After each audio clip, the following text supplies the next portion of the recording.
Hello friends, मैं लता आप सभी का स्वागत करती हूँ यूट्यूब चैनल अंडरस्टैंडिंग क्रिएशन पर। आज मैं आप सभी को एक कहानी सुनाने जा रही हूँ। कहानी है महात्मा बुद्ध की। आइए कहानी सुनते हैं।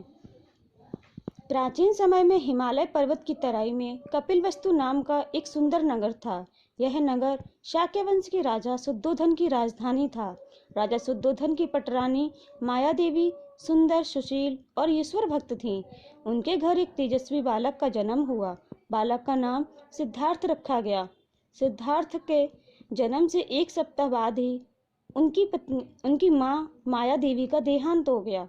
सिद्धार्थ का पालन एक गौतमी नाम की अन्य स्त्री ने किया। गौतमी द्वारा पाले जाने से उन्हें गौतम भी कहा जाने लगा। राजा शुद्धोधन ने पुत्र के लालन पालन और शिक्षा का सुंदर प्रबंध किया। सिद्धार्थ पढ़ाई में अत्यंत ही निपुण थे, किंतु उनकी रुचि वैराग्य की ओर अधिक थी। पुत्र की इस वैराग्य रुचि को देखकर राजा ने 19 वर्ष की आयु में ही राजा दंडपाणि की सुंदर कन्या यशोधरा से सिद्धार्थ का विवाह करा दिया। लगभग 10 वर्ष तक सिद्धार्थ गृहस्थ जीवन में रहे। उनके एक पुत्र भी हुआ जिसका नाम राहुल रखा गया। राजकुमार सिद्धार्थ के हृदय में वैराग्य की भावना तो पहले से ही थी। कुछ घटनाओं ने इस भावना को और भी बढ़ा दिया। वे घटनाएं कुछ इस प्रकार थीं। पहली घटना थी, एक दिन सिद्धार्थ रथ पर बैठकर सैर के लिए निकले थे कि उनकी दृष्टि एक बूढ़े मनुष्य पर पड़ी। बूढ़े की कमर झुकी हुई थी, वह लाठी के सहारे चल रहा था। राजकुमार ने सारथी से पूछा, क्या मुझे भी ऐसे बूढ़ा होना पड़ेगा? सारथी ने उत्तर दिया, हाँ राजकुमार, बुढ़ापा सबको आता है, आपको भी आएगा। यह सुनकर सिद्धार्थ उदास हो गए। वे वहीं से महल लौट आए। एक दिन जब वे घूमने निकले तो उनकी दृष्टि एक रोगी पर पड़ी जो पीड़ा से कराह रहा था। उन्होंने सारथी से पूछा, क्या मुझे भी रोगी होना पड़ेगा? सारथी ने उत्तर दिया, राजकुमार, कभी न कभी किसी न किसी को रोग का कष्ट तो हर व्यक्ति को उठाना पड़ता है, आपको भी उठाना पड़ सकता है। सिद्धार्थ फिर उदास होकर घर लौट आए। सिद्धार्थ गौतम के हृदय को तीसरा धक्का तब लगा जब उनकी दृष्टि एक अर्थी पर पड़ी। 4 व्यक्ति कंधे पर शव को लिए जा रहे थे। बहुत से लोग उदास मुद्रा में अर्थी के पीछे चले जा रहे थे। गौतम ने सारथी से पूछा, यह क्या है? ये लोग कहाँ जा रहे हैं? राजकुमार, यह अर्थी है, इसमें मृत व्यक्ति का शव है। ये लोग इसे जलाने के लिए शमशान ले जा रहे हैं। यह जीवन की अंतिम यात्रा है। मृत्यु हो जाने पर शरीर शव हो जाता है और उसे जला दिया जाता है। क्या मृत्यु मुझे भी आएगी? क्या कभी यशोधरा भी मर जाएगी? उसके शरीर भी जला दिया जाएगा?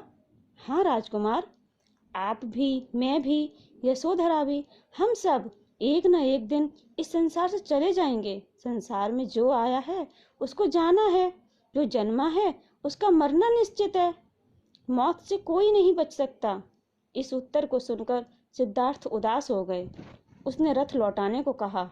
महल में आकर वह मृत्यु की समस्या पर विचार करने लगे। इसी प्रकार एक अन्य बार सिद्धार्थ भ्रमण के लिए निकले। उन्हें एक सन्यासी दिखे। सन्यासी के चेहरे पर तेज था, निर्भयता थी, मस्ती थी। सन्यासी के साथ उनकी जो बातें हुई उनसे उनके हृदय में बसी हुई वैराग्य की भावना और भी प्रबल हो उठी। अंततः 28 वर्ष की आयु में सिद्धार्थ अपनी पत्नी यशोधरा और पुत्र राहुल को सोते हुए छोड़ आधी रात के समय घर से निकल पड़े। वन में पहुंचकर उन्होंने अपने आभूषण और राजसी वस्त्र उतार दिए। सारथी छंदक को देकर उसे लौटा दिया। इस स्थान पर भी सिद्धार्थ रुके नहीं। वे वहां से वैशाली पहुंचे और वहां रहकर उन्होंने शास्त्रों का अध्ययन किया।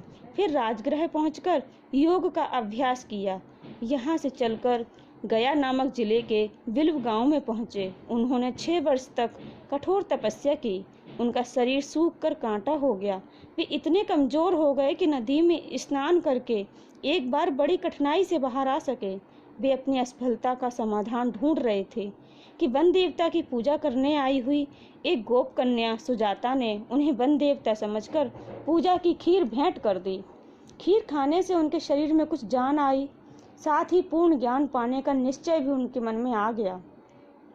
अंत में वे एक वट वृक्ष के नीचे बैठ गए और प्रतिज्ञा कर ली, चाहे मेरा शरीर इस आसन पर ही सूख जाए, चाहे मेरी त्वचा हड्डियां और मांस सब नष्ट हो जाए, लेकिन अनेक कल्पों में प्राप्त होने वाले इस पूर्ण ज्ञान को पाए बिना मैं शरीर को इस आसन से नहीं उठेगा। वह गौतम का बौद्ध ज्ञान था, वही गौतम को बौद्ध प्राप्त हुआ। बौद्ध प्राप्त करके जब वे उठे तभी से उनका नाम गौतम बुद्ध हुआ। उस बट वृक्ष का नाम भी तभी से बोधि वृक्ष के रूप में जाना जाने लगा।